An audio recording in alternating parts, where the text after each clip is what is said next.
We have previously talked about contracts and we have talked about devices. This video will be a short tutorial on how to connect a device with a contract. This is made possible in DeepSer by the combination usage of relations and custom fields. Firstly, we'll have to create a relation. To do so, you'll have to go to the System, Relation, and create a new one. At the source model, choose Contract, and at the test model, choose CMDB CI. Choose the name and the opposite name. Enable the relation. Source, destination, label, and search fields would be the name. Moving on to the custom field creation. The field should be created on the model it will be used. In this case, it will be created at the CMDB CI. Here, write the label.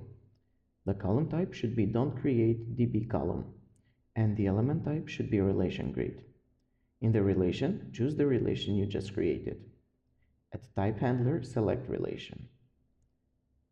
Afterwards, go to the CMDB and make sure to include the custom field on the form template. Here you can add or remove contracts by using the action add or delete. And this is how you can connect a device to a contract. Thank you.